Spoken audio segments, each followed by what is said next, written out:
देखिए, इस आंदोलन को लगातार शहीद स्मारक पर सबसे पहले तो मैं धन्यवाद दूंगा हमारे नौजवानों का, छात्रों का, और आज विशेषकर छात्राएं, बेटियां बड़ी संख्या के अंदर यहाँ पे पैदल मार्च करते हुए पहुंची शहीद स्मारक पे। हौसला अफजाई करना है छात्रों का, इस आंदोलन का, हम सबका, कि हम भी आपके साथ 46 डिग्री तापमान पर गर्मी के अंदर। और मैं धन्यवाद देता हूँ राजस्थान के नौजवानों का, जो कहीं न कहीं किसी न किसी माध्यम से हमें नई ऊर्जा दे रहा है आंदोलन को, चाहे ट्विटर पे, फेसबुक पे, सोशल मीडिया के माध्यम से। तमाम जगह राजस्थान का जवान ये कह रहा है कि लड़ाई आर पार की होगी, और हम तो उस दिन का इंतजार करेंगे हनुमान जी हमें रैली में कब बुलाएं और रैली में जाएं। और मैं भी चाहता हूं बच्चों को ज़्यादा तकलीफ नहीं दूं, और मैं इनकी सारी तकलीफें खुद लेके और रैली वाले दिन इनको इस संख्या दिखाएं भजन लाल सरकार को। और देखिए, हाईकोर्ट ने 2 बार फटकार लगाई, 5 तारीख को और 15 तारीख को, और सरकार को ये भी कहा कि अब की बार अंतिम 26 तारीख है, आपके मंत्रियों पे वित्तीय जुर्माना लगाऊंगा कि कोर्ट का समय जाया क्या, आप दंडित करूंगा मैं। और इस फटकार के बाद सरकार कटघरे के अंदर खड़ी हो गई। सरकार 2-3 गुटों में बंटी हुई। दिल्ली के भी लोग चाहते हैं एसआई भर्ती रद्द हो, आरपीएससी का पुनर्गठन हो, और स्टेट के अंदर भी 2-3 धड़े चाहते हैं कि एसआई भर्ती रद्द हो। लेकिन कुछ लोगों की वजह से भजनलाल सरकार दबाव के अंदर है, कुछ ब्यूरोक्रेट्स, कुछ मंत्री जिनके बारे में मैंने आरोप लगाए, और उस 100% सही आरोप लगाए, तो कानूनी कार्रवाई की बात कर रहे थे। मैं उसके लिए तैयार हूँ, वो कानूनी कार्रवाई मेरे पे करे, मैं इंतजार कर रहा हूँ नोटिस कब आएगा, ये मैं देख रहा हूँ। और आज 17 तारीख है, 25 तारीख को क्योंकि जयपुर के अंदर मैच भी होंगे, कल भी मैच है, 24 को है, 26 को, तो हमें सारी चीज़ें भी देखनी होगी। और ये आर पार की लड़ाई है, गर्मी का बहुत ज़बरदस्त गर्मी पड़ रही है, और नौजवानों को यहाँ मैं फिर इस बात को दोहराऊंगा कि राजस्थान के अंदर 66 साल में पार्टी 2018 के अंदर बनी, 52 से चुनाव चालू है। यहाँ लोग 2-3 दिन लड़ना चाहते हैं, उससे ज़्यादा लड़ाई नहीं लड़ना चाहते। अगर ये होना कि भाई आज ही फैसला हो जाएगा तो 50,000 एक जगह इकट्ठा हो जाएंगे, लड़ने की आदत नहीं है। और मैं कोशिश कर रहा हूँ कि राजस्थान का जवान अपने हक और अधिकार के लिए लड़े। मुझे खुशी, किसानों के लिए मैंने सत्ता छोड़ी, पंजाब का आंदोलन था, हनुमान बेनीवाल सत्ता छोड़ के सड़क पाया। अग्निवीर जो देश का आंदोलन था सेना के सम्मान में, एक पार्टी अभी भी लड़ रही है, आरएलपी पार्टी है, पहलवान बेटियों के न्याय की बात हो, तमाम समाजों को जहाँ भी जरूरत पड़ी लड़ाई लड़ी। और आज इस 46 डिग्री तापमान पर आपके बीच बैठा हूँ। मुझे याद है जब -2 डिग्री तापमान था, जब वसुंधरा जी ने आरएसी भेज के 2013 लास्ट में चुनाव के जस्ट 4 दिन बाद खींवसर में किसानों को तंग किया। 42 दिन फरवरी तक में, दिसंबर लास्ट से लेके फरवरी तक 42 दिन -2 डिग्री तापमान पर वहाँ बैठा था किसानों के लिए। 70 दिन बॉर्डर पर बैठा किसानों के लिए, तब भी -2 डिग्री तापमान पहुँच गया था। शाहजहाँपुर बॉर्डर को पहली बार जाम किया, जो गुजर आरक्षण आंदोलन के समय जाम नहीं हुआ था। और अब मैं यहाँ बैठा हूँ गर्मी के अंदर, और मेरे हिसाब से कि आंदोलन कितना ही लंबा चले, आर पार की लड़ाई का ऐलान हमने कर लिया। मेरी एक आदत है, कोई बात पकड़ता नहीं हूँ, और पकड़ लेता हूँ तो उस बात को छोड़ता नहीं हूँ, चाहे कितना ही लंबा समय लग जाए। जिन नेताओं के पीछे पड़ा, उनको दिन में तारे दिखा दिए और उनकी नेतागिरी ठीक कर दी राजस्थान के अंदर, चाहे किसी भी दल के नेता हो, और एक पार्टी बना के नौजवानों को एक नई दिशा दी। और अब जब मुझे लगा कि कोई लड़ने वाला ही नहीं राजस्थान के अंदर, तो हनुमान बेनीवाल ने इस मरे हुए आंदोलन के अंदर जान डालने का प्रयास किया। ये मुद्दा बिल्कुल ऐसे हो गया था कि सब लोग कह रहे थे अब कुछ भी नहीं होगा, कुछ भी नहीं होगा। और ये बच्चे मेरे पास आए संघर्ष समिति के, मैंने इनको कहा कि आप कितने लोग आओगे, इन्होंने कहा सब 700-800 तुम लोग रोज बैठेंगे यहाँ पर। मैंने कहा 700-800 तुम बैठोगे, 1000 आरएलपी 2000 डेली बैठे। लेकिन इनको भी लोग कई तरह के गुट हो गए, कोई कांग्रेस का गुट, कोई बीजेपी का गुट, कोई तीसरा गुट, कोई चौथा गुट। फिर भी मैं धन्यवाद दूंगा आरएलपी पार्टी का और तमाम नौजवानों को। हमारी छात्राएं जो बहनें आज आई है, लगातार आ भी रही है, संख्या कम ज़्यादा हो सकती है, गर्मी में साथ बैठना बहुत बड़ी बात है। और कई तरह से सरकार डराने का भी प्रयास करे, इनको मुकदमे लग जाएंगे, तुम्हारा कैरियर खराब हो जाएगा, फिर भी आ रहे हैं। अब हमारा जो आंदोलन का अगला पड़ाव होगा वो 25 मई को 1 लाख जवानों की रैली हम जयपुर के अंदर करें, राजधानी के अंदर। 25 तारीख को 1 लाख जवान जयपुर, सीकर, दौसा, टोंक, झुंझुनू, चूरू, हनुमानगढ़, गंगानगर, बीकानेर, अजमेर, जोधपुर, बाड़मेर, तमाम जो भरतपुरी इलाके हैं, तमाम चित्तौड़, मेवाड़ से, कोटा डिवीजन से 1 लाख जवान यहाँ पे आएगा।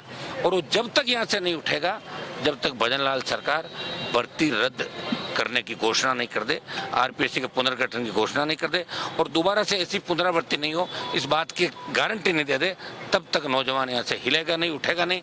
और उसमें भी पार नहीं पड़ी तो प्रधानमंत्री का आवास घेरने के लिए दिल्ली की ओर कूच करेंगे। ये आर पार की लड़ाई है, ये रुकने वाली लड़ाई नहीं। जगह चिन्हित की आपने, कहाँ पर होगी? जगह को ले नरेंद्र मोदी भी राजस्थान दौरे पे आ रहे हैं। हाँ, तो आज वो भी है, फिर राहुल गांधी का भी कोई कह रहा था उनका भी है, तो उसके बाद मैं आता हूँ। तो आप हमेशा मुझे देखा होगा, पहले प्रधानमंत्री आते हैं, फिर वो आते हैं, उसके बाद आरएलपी आती है। तो आरएलपी आ जाएगी 25 तारीख को, और संख्या भी आप देख लेना, जबरदस्त संख्या होगी हमारी। प्रधानमंत्री का तो खुद फौज ले आती सरकार, इकट्ठी गाड़ियों और जब्त कर लेते हैं, जबरदस्त लोगों को डाल के। जगह को लेके हमने 4-5 पॉइंट जो अंदर के जहाँ जहाँ जगह हमें खाली मिलेगी, तो मानसरोवर भी हो सकता है, रामलीला भी हो सकता है, कोई दूसरा विद्याधर नगर भी हो सकता है, एक अंदर के जो हमारा आदर्श नगर भी हो सकता है, जहाँ हमें उचित जगह मिले, जहाँ पार्किंग की उचित व्यवस्था हो, शहर के लोग डिस्टर्ब नहीं हो, लोगों के आवाजाही पे किसी तरह का वो नहीं पड़े, लोग ये नहीं कि यार क्या रैली है, परेशान हो गए, ऐसा भी हम नहीं चाहते। और ये आर पार की लड़ाई का ऐलान है, और आर पार की लड़ाई में 25 तारीख को राजस्थान के नौजवान भजनलाल सरकार की ईंट से ईंट बजाते हैं। सर, लड़ाई तो महाराजा सूरजमल महाराणा प्रताप ने लड़े, आप उनको फॉलो करते हैं? देखिए, मैं हमेशा कहता हूँ, आज कुछ तोड़ मरोड़ के बाद पेश हुई, मुझे बड़ा वो बुरा लगता है कि बच्चे, पढ़े लिखे बच्चे हर बात को गलत वे में ले जाते हैं। मैं हमेशा कहता हूँ कि महाराजा सूरजमल अजय योद्धा थे, दिल्ली पे कब्जा किया और खूब लड़ाई उन्होंने लड़ी, महाराणा प्रताप लड़ाई लड़ी, लेकिन जो लड़ाई लड़ेंगे उनकी तो मैं नाम लूँगा। अब राजस्थान का आज़ादी के आंदोलन के अंदर बंगाल, बिहार, हरियाणा, पंजाब, दिल्ली के नाम है, भगत सिंह पंजाब में हुए, अब यहाँ नहीं हुए, तो मैं कैसे कह दूँ यहाँ हुए। अब लोग सब आपने ऐसे कह दिया, मैंने इसलिए ऐसा कहा कि राजस्थान के लोगों की लड़ाई की आदत नहीं है, लड़ते हैं। अब तो 2 ही वीर हुए, महाराजा सूरजमल हुए, महाराणा प्रताप हुए, अब लोक देवता खूब है, ये पुरानी बातें होंगी। लोक देवता तो कितने सारे राजस्थान के अंदर हुए, लोक देवता अलग है, लड़ाके अलग है, और पॉलिटिकल रूप से राजस्थान के लोग लड़ नहीं सकते, और कई जातियों ने कोशिश भी करी यहाँ लड़ने की। तो आप किसको फॉलो करते हैं? मेरी बात सुनो, मैं तो फॉलो भगत सिंह को करता हूँ, महाराज सूरजमल को फॉलो करता हूँ, तमाम उन लड़ाकों को फॉलो करता हूँ जो लड़े इस राजस्थान के लिए, मैं सबको ही फॉलो करता हूँ। लेकिन मैं मीडिया के माध्यम से भी कहना चाहूँगा कि आप अगर बात कोई रखें तो उस बात को पूरी तरीके से ढंग से रखें, ताकि बच्चे गलत दिशा की ओर नहीं जाए, ये भी अपने को ध्यान रखना।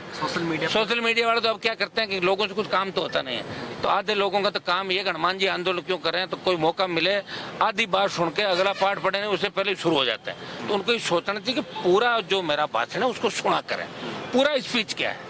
पूरा स्पीच ये था मेरा कि महाराजा सूरजमल ने लड़ाई लड़ी, महाराणा प्रताप ने लड़ाई लड़ी, 1-2 लोगों ने और लड़ाई लड़ी। अब मैं जब पार्टी बनी नहीं 66 साल में पार्टी मैंने बनाई, तो फिर मैं यही कहूँगा ना, मैंने पार्टी बनाई 10 साल से ले, अब भारतीय आदिवासी पार्टी बनी मेरे बाद 29 तक मेरी पार्टी आगे चलेगी हम दोनों की। अब आगे कौन लड़ाई लड़ेगा? लड़ रहा हूँ सब इंस्पेक्टर की लड़ाई मैं, थोड़े का पहले किसने लड़ी किसने नहीं लड़ी हम सबको जानते हैं। किरोड़ीलाल जी ने मेरे साथ लड़ाई लड़ी, अब सत्ता के अंदर बैठे मंत्री है, एक दिन में भर्ती रद्द करानी चाहिए। और मैं उन तमाम जातियों के नेताओं को कहना चाहता हूँ कि ऐसी कोई जाति नहीं जिसके लिए मैं नहीं लड़ा।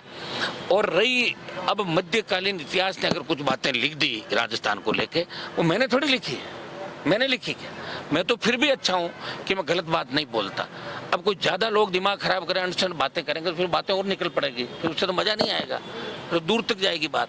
इसलिए ये आंदोलन पवित्र आंदोलन है, इसमें किसी तरह के मीडिया के लोगों से मेरा निवेदन है कि बात हम जो करें उसी बात को आप पब्लिक के बीच एक करके और दूसरा हो जाए, तो फिर ऐसा लगता है कि बात गलत तरीके से करें। क्या इसको कोई जातिवादी रंग देने की कोशिश कर रहा है? करेंगे विपक्षी लोग तो करेंगे।